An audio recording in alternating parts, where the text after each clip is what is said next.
retreat at this church that I visited last Sunday called King's Church. You know, I'm trying different things over here. I'm trying to put myself out there more, you know, show myself friendly. And I'm also just trying to figure out what church I'm going to be a part of. So, you know, you got to try different things. I think the plan now is, I think the parentals want to do something. It's not raining here in Ohio, which is nice. So I am thinking we may go out and do something. They mentioned wanting to go to this place or shopping center called Crocker Park. I believe that's what it's called. So they want to do that, go to dinner, see a movie, possibly do some shopping. So I think that is what we are about to do. We're going to the movies, going to see George Foreman. It's gonna take me on a date. Yeah, we're going on a date, father and son date. Dad, I'm a girl. You see, he's had boys too long. It's a father-daughter date. Oh, Dad. father-daughter. I'm sorry. Sorry about that. I didn't realize father-daughter. I got to get used to saying daughter every day. Every day, daughter, daughter, daughter. I mean, you got to rehearse it. You got to rehearse it. I know rehearse it. You're used to knucklehead boys all the time. I got to get soft now. She's I messing know. up my game. Messing it up. I can't be macho no more. You can still be macho. You can still be macho. Yeah. Usually, I'm passenger princess, but today I decided that I would drive. Hey, how you doing? I'm in Cleveland, Ohio. You're such a nerd. Dad knew I wanted to see the Cleveland sign. You're the best. I do when it's light outside and I can see. Not in the middle of the night when it's cold. He showed me all the romantic spots. So one day when Future Bay wants to take me out, Preparing you. I know where to go. I know, that's right. She knows where to go. Preparing her. We walking in our blessing. Listen, he said, you gonna come out here, you gonna get wifed. That's right. She's wife material. She's wifey material. She don't date. She's wifey material. Tell him, Dad. That's right. Tell him. No dating, wifey material.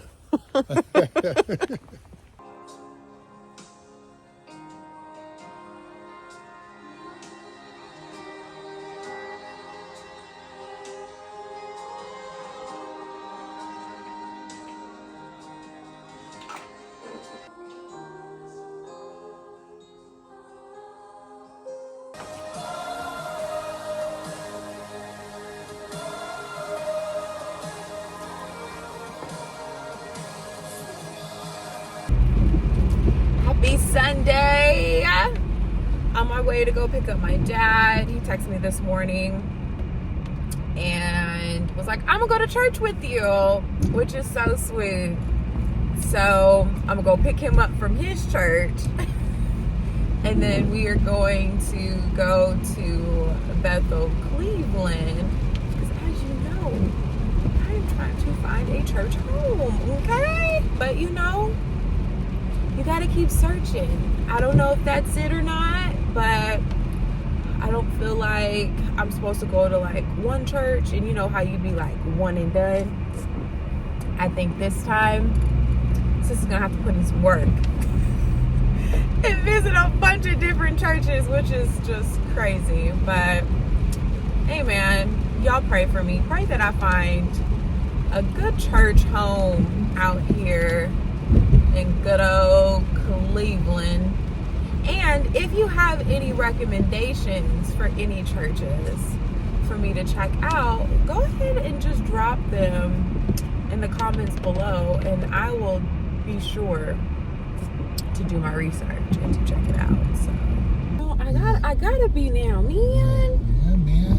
I gotta be. Yeah, the experience your trip. Your trip. And this is your new journey in life. My new journey in life. I gotta record it. I gotta remember to record it. Record it. See, you're just so supportive. Well, good. We're going to Bethel, Cleveland, and it's not too far from here. See, look. Dad already knows what to do. You better talk to the camera, sir. I'm praising the Lord that this might be the church for her, because I think it has all the gifts that she wants, everything she wants. They walk around. They do the prophetic ministries here, and I think she'll like it here. Amen. You know, I told the saints to be praying for me. That's Praying that I right. find a church. That's right. And what costs that much where a car would get declined? It ain't like a $50. It's like 19. No, I'm gonna tell you it would be worse. From like Luther Vandross to like Flavor Flav. What? What the heck? He's still alive? He's still alive? Do you know? I know. How was that messed up? Oh, I watched that Whitney Houston movie. I can't buy. I know we did. My God, man. Guys, he got fouled! He should have made it. But he made the last 6 points. Right! Is that fair? I'm gonna wrap up the vlog here, but before I wrap up today's video, I wanted to give you guys a check-in on how I'm doing since I have made this move here to Cleveland, Ohio. It's been about 2.5 weeks of me living here. I'm getting ready to go into my 3rd full week, and last week it was a little bit of an emotional roller coaster for me. Wednesday was particularly challenging for me. As I have been preparing for this move and transitioning, I actually started reading a book. It's right here.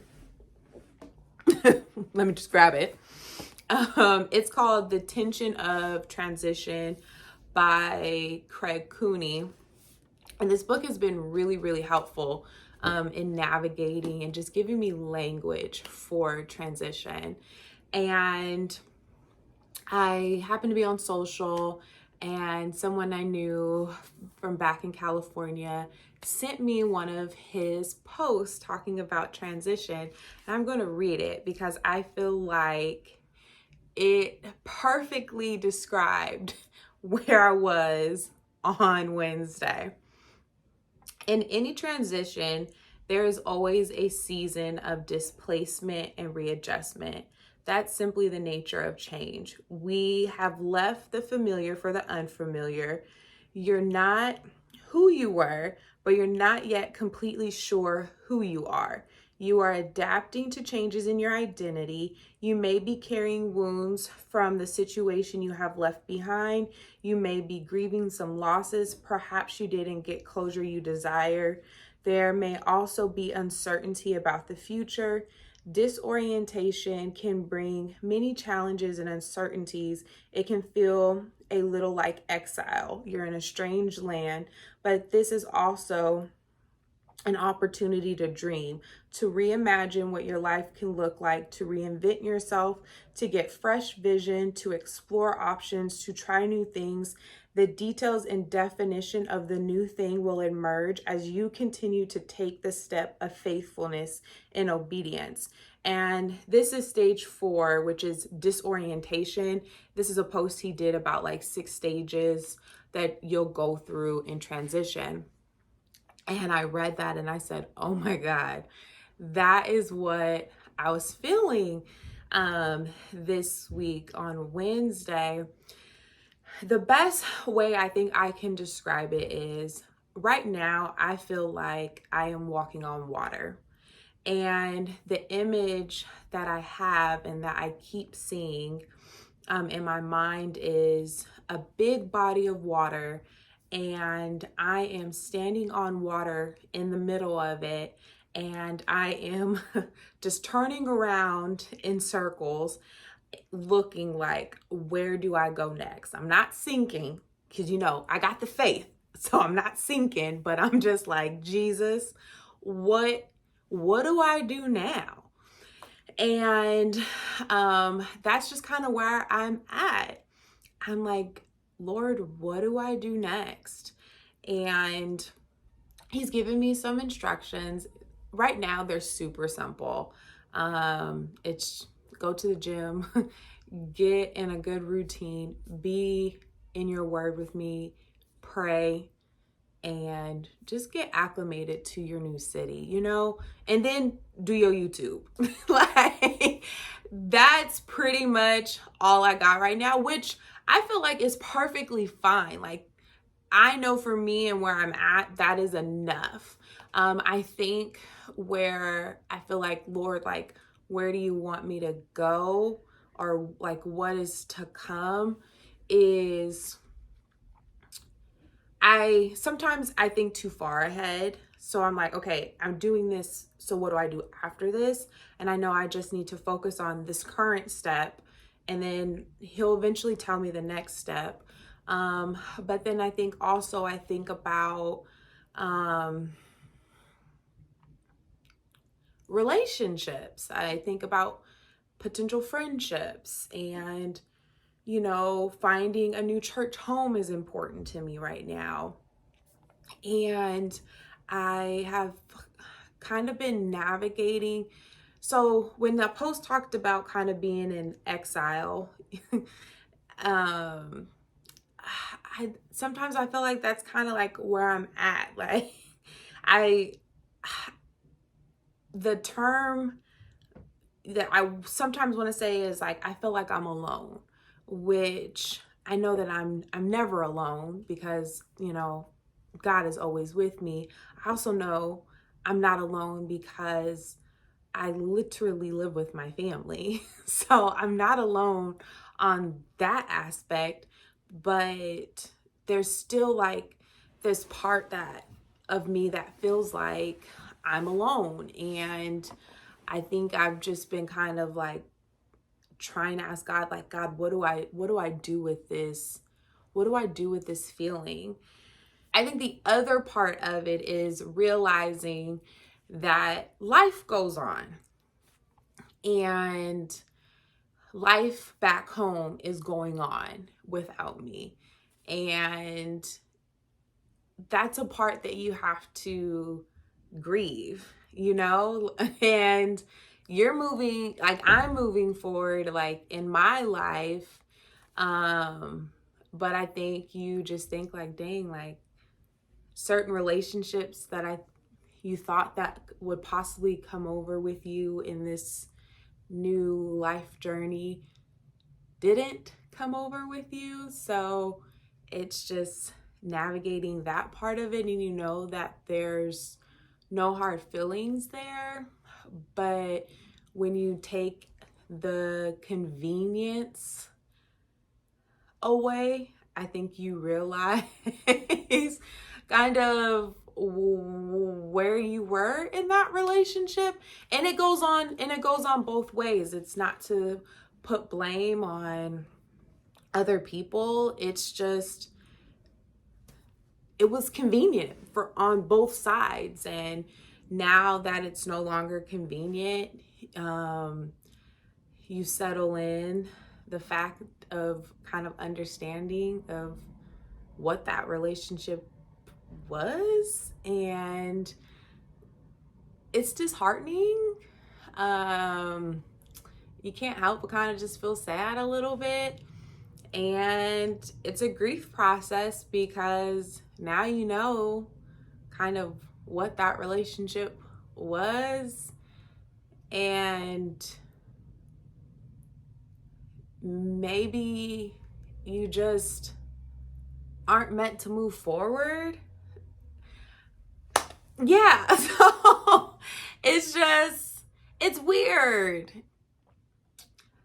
You know, I just hope all this makes sense. This is, as my friend Nay likes to call it, it's raw-cessing, because I definitely haven't all the way processed through, you know, how I'm feeling. I think it'll eventually, maybe eventually as weeks go on, I'll have more language to these thoughts and feelings. So yeah, that's kind of where I'm at right now. things are emotionally better. I know I'm gonna have more moments as I just continue to navigate on, and I'm giving myself grace and understanding that that's just what's gonna happen. But as moments come, you know, I don't have to retreat and process them by myself, but I have people that I can go to. So yeah. Oh, and this week, guess what, y'all? I got a little job. Because, you know, I told myself I'm gonna give myself about a month to, you know, to decompress from, you know, the last season a little bit and get my bearings. So my dad's like, go over here. I know some people, they'll give you a job. It's really easy and it's thankless. And I'm like, cool, because I need thankless right now. You know, my main bills is taken care of, but your girl needs a little fun money in her pocket, okay? So this job is for the fun money. So yeah, I got a job last week. It was the easiest interview I have ever done. So I don't even have a start date yet. I have to finish my new hire packet. So I'll be turning that in this week, and maybe there I'll get my start date. But yeah, I got a job. So throw that in there of things to do, you know. I'm the type of person, I need something to do. I'd be sitting at home looking out the window.